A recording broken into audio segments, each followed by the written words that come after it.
Hello everyone, आप सभी का स्वागत है मेरे यूट्यूब चैनल पर। और आज हम करने वाले हैं DSSS PGT इंग्लिश एग्ज़ाम का एनालिसिस। तो 5 जुलाई को एग्ज़ाम हुआ था फ़ीमेल का। तो जो ये 5 जुलाई को फ़ीमेल का एग्ज़ाम हुआ था, तो हम बात करने वाले हैं कि इसमें मतलब 2 पेपर आए थे। फर्स्ट पेपर था जनरल, जो कि 100 मार्क्स का था। सेकंड पेपर था लिटरेचर, पेडागोजी और ग्रामर का, वो था 200 मार्क्स का। ठीक है, तो हम ये देखने वाले हैं कि कैसे क्वेश्चंस आए हुए थे, लेवल कैसा था एग्ज़ाम का। ठीक है, तो जैसा कि कैंडिडेट्स ने रिव्यूज़ दिए हैं उन उसके हिसाब से पता चलता है कि एग्ज़ाम जो है वो इतना टफ़ नहीं था। इजी टू मॉडरेट लेवल का कह सकते हैं। कुछ क्वेश्चंस जो हैं डायरेक्टली पूछे गए थे। ठीक है, तो हम बात करते हैं मतलब जनरल सेक्शन से लेकर। ठीक है, सबसे पहले बात करें अगर जनरल सेक्शन की, तो जनरल सेक्शन में पहले रीजनिंग की बात कर लेते हैं। तो जो रीजनिंग थी काफ़ी इजी आई हुई थी। 3 से 4 क्वेश्चंस तो ब्लड रिलेशन पर ही आए हुए थे। और ये ब्लड रिलेशन के जो क्वेश्चंस आए हुए थे वो डायरेक्टली ना पूछ के ऐसे साइन सिंबल्स इन सब में पूछे हुए थे। ठीक है, तो जैसे कि ये इसका मतलब होता है हस्बैंड वाइफ, ये सब ऐसे करके पूछे हुए थे। और इजी थे, टफ़ नहीं कह सकते, ना ही ज़्यादा घुमाया हुआ था, बिल्कुल ही मतलब इजी लेवल के थे। और इसके अलावा जो आए हुए थे वो सीक्वेंस पे आए हुए थे, मतलब कि जो नंबर्स होते हैं उनका, जैसे कि यहाँ पर कोई संख्या जी दी है 430, यहाँ पर दी है 400। ठीक है, फिर यहाँ पर दी है मतलब कि ऐसे दी हुई है 350। तो डिफरेंस कितना है, जैसे यहाँ पर ऐसे डिफरेंस वाले दिए हुए थे, मतलब इजी क्वेश्चंस थे। इसके अलावा जो क्वेश्चंस थे वो कोडिंग डिकोडिंग पर भी आए हुए थे, कि मतलब कि इसका मतलब अगर ये है तो मतलब उसका मतलब क्या होगा, ये सब क्वेश्चंस यहाँ पर आए हुए थे। मतलब इंग्लिश में ही कोडिंग डिकोडिंग दिए हुए थे। ठीक है, तो ये क्वेश्चंस यहाँ पर आए हुए थे। मतलब कोडिंग डिकोडिंग में जैसे कि ये है आइस का मतलब है DEB, ऐसे ऐसे करके। एक क्वेश्चन तो कुछ ऐसे करके आया हुआ था कि जैसे कि कैंडिडेट्स बता रहे हैं कि 6 जो है नंबर्स दिए हुए थे, जैसे कि यही मान लीजिए आइसक्रीम दिया हुआ है, तो उन्होंने हाफ पार्ट्स में डिवाइड करके यहाँ से वापस से ऐसे लिखा हुआ था, जैसे आइसक्रीम। तो जो आइसक्रीम है, देखिए मैं दोबारा साफ लिख देती हूँ, आइस क्रीम। तो इसमें उन्होंने जैसे कि ये 4 में डिवाइड कर लिए और यहाँ से ऐसे लिखे हुए थे। ठीक है, जैसे कि पहले C आ गया, फिर E आ गया, फिर C आ गया, फिर I आ गया, और यहाँ पर भी पहले M आ गया, AER।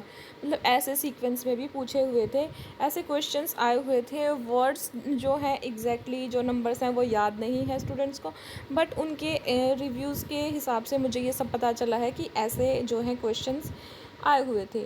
ठीक है, इसके अलावा जो रीजनिंग में है यही प्लस माइनस ये सब आए हुए थे। डायरेक्शन, ये सिटिंग अरेंजमेंट के भी 2 से 3 क्वेश्चन आए हुए थे। और अगर मैथ्स की बात करें तो मैथ्स में क्वेश्चन आए हुए थे 1% का, ये प्रॉफिट एंड लॉस के 2 सम आए हुए थे शायद। और इसके अलावा जो डाटा इंटरप्रिटेशन है, ये इतने कैंडिडेट्स थे उत्तीर्ण हुए, ये सब जैसे कि एक टेबल दी हुई थी, उसमें लिखा हुआ था कि इतने कैंडिडेट हैं फर्स्ट सेमेस्टर में पास हुए, इतने सेकंड में पास हुए, ये दोनों में पास हुए, ये एक में फर्स्ट में हुए गए थे, सेकंड में नहीं हुए, और ये टोटल हुए थे ये सब था। ऐसे करके क्वेश्चन पूछे हुए थे। और इसके अलावा प्रॉफिट लॉस मैंने आपको बता ही दिया है। और जो है मैथ्स में ये क्वेश्चन भी पूछे हुए थे कि इतनी किलोमीटर चला है, फिर ऐसे चला है, ये सब। ठीक है, ये डायरेक्शंस वाले भी थे, और कितने किलोमीटर चला है ये सब बताने थे। एक क्वेश्चन जो है आयत पर आया हुआ था कि परिमाप दिया हुआ है, उसका क्षेत्रफल निकालना है ये। ठीक है, ये क्वेश्चंस जो थे आए हुए थे। और इसके बाद अगर बात करें हिंदी की, तो हिंदी भी इतनी टफ़ नहीं आई हुई थी, हिंदी भी इजी टू मॉडरेट लेवल की आई हुई थी। और इसके अलावा अगर इंग्लिश की बात करें तो इंग्लिश में वोकैब सेक्शन इतना ज़्यादा नहीं पूछा हुआ था। जैसे कि पहले एंटोनिम सिनोनिम्स आते थे, इतना ज़्यादा नहीं था, बल्कि डायरेक्ट ग्रामर पोर्शन जो है पूछा गया था। और अब बात करते हैं अगर हिंदी और इंग्लिश की, तो हिंदी और इंग्लिश को भी इजी कहा जा सकता है। हिंदी जो थी इजी थी, इंग्लिश को इजी टू मॉडरेट कहा जा सकता है। मैथ्स भी इजी था। और अगर बात करें यहाँ जीके या फिर कहें करंट अफेयर्स की, तो जो है जीके और करंट अफेयर्स में भी एक क्वेश्चन तो राष्ट्रपति के बारे में पूछा हुआ था कि जो प्रेसिडेंट हैं उनको हटाने के से संबंधित जो है मतलब कौन सा आर्टिकल है, अनुच्छेद है, ये पूछा हुआ था। और ऐसे ही कुछ क्वेश्चन, मतलब एक एक क्वेश्चन ये हिस्ट्री पॉलिटी ऐसे पूछे हुए थे। मतलब इतनी डिफ़िकल्ट नहीं थी, इजी टू मॉडरेट लेवल की हम जीके और करंट अफेयर्स को कह सकते हैं। अब बात करते हैं अपने जो मेन पेपर है सेकंड पेपर की। और एक बात ये भी थी कि जो स्टूडेंट्स बता रहे हैं पेपर बहुत ज़्यादा लेंथी था। जैसे कि पेपर सेकंड था जो कि हमारा सब्जेक्ट का होता है, इसमें क्या किया था कि जम्बल्ड सेंटेंसेस दिए हुए थे, उन्हें एक सीक्वेंस में लगाना था। और जो ये जम्बल्ड सेंटेंसेस नहीं बोल सकते आप, इनको पैराग्राफ बोल सकते हो, दो दो तीन तीन लाइन के लंबे लंबे दिए हुए थे। तो स्टूडेंट्स को वो टाइम की कमी थी, इस वजह से वो पढ़ ही नहीं ढंग से पा रहे थे, तो उन्हें जल्दी जल्दी आंसर्स करना पड़ रहा था। ये भी आप यहाँ पर देख सकते हैं कि मतलब बहुत ज़्यादा लेंथी था। और एक जो है सेक्शन, जैसे कि ये आते हैं 10 पार्ट्स आते हैं पेपर 2 में, हर एक में 20 क्वेश्चंस होते हैं।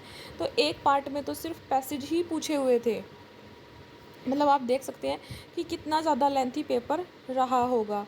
ठीक है, ये पूछे हुए थे, जंबल सेंटेंसेस बहुत ज़्यादा आए हुए थे, और जो पैसेज पूछे हुए थे उनमें एंटोनिम सिनोनिम भी पूछे गए थे कि ये पैराग्राफ में आया हुआ है, इसका मीनिंग, इसका एंटोनिम क्या होगा, इसका सिनोनिम क्या होगा, टाइटल वगैरह ये सब।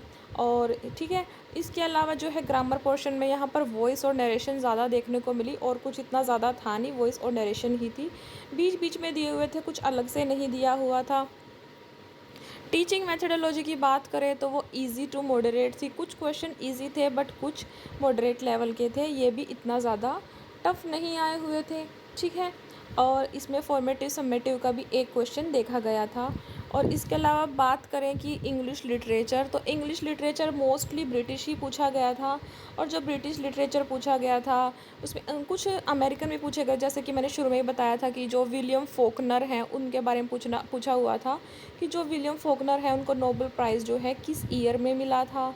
और जैसे कि फ़िलिप सिडनी है, जो फ़िलिप सिडनी ने एन एपोलॉजी फॉर पोइट्री लिखी थी, जो वो जो वर्क लिखा था किसके मतलब वर्क के अगेंस्ट लिखा था, किसको रिप्लाई दिया था, तो ये था स्टीफन गोसोन का जो वर्क है उसके लिए। तो ये पूछा हुआ था। एन एपोलॉजी ऑफ पोइट्री जो फ़िलिप सिडनी का, उससे एक अलग क्वेश्चन और आया हुआ था। स्पेंसर से भी क्वेश्चन आए हुए थे, बल्कि शेक्सपियर इतना ज़्यादा देखने को नहीं मिला था अब के एग्ज़ाम में। और इसके अलावा चौसर से भी क्वेश्चन पूछे गए थे। ठीक है, यहाँ पर पैसेज जो आए हुए थे वो अनसीन पैसेज थे। और ठीक है, एक गैलीलियो वाला था पैसेज। और इसके अलावा जो है इंग्लिश लिटरेचर में ड्राइडन से क्वेश्चन आए हुए थे। ठीक है, ड्राइडन का जो वर्क है उससे, और ये songs of innocence, songs of experience, ये ब्लेक के जो वर्क्स हैं उनको एक सीक्वेंस में लगाना था कि मतलब अकॉर्डिंग क्रोनोलॉजिकली ऐसे आए हुए थे।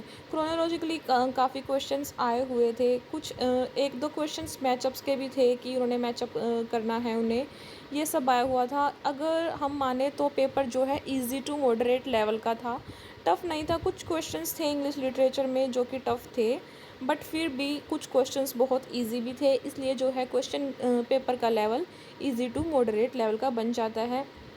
बट हाँ, अब इसकी लिस्ट जो है इसलिए हाई जा सकती है क्योंकि मतलब कि कैंडिडेट्स जो हैं वो ज़्यादा थे, और जो पोस्ट हैं वो बहुत ज़्यादा कम हैं। और इसके साथ ये रहा कि पेपर इतना ज़्यादा लेंथी था ना कि जो है कुछ तो कंप्लीट ही नहीं कर पाए थे। अगर आप ये एग्ज़ाम दे के आए थे तो अपना ज़रूर बताना कमेंट में कि एग्ज़ाम में आपने कैसा जो है परफॉर्मेंस दी थी, पेपर लेंथी था, कितने क्वेश्चंस आपने सॉल्व किए।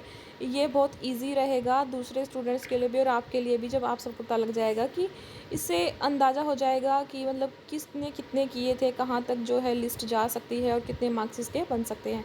अगर आपको ये मेरी वीडियो अच्छी लगी हो तो प्लीज़ मेरे चैनल को सब्सक्राइब कर देना, वीडियो को लाइक शेयर कमेंट कर देना। Thank you so much.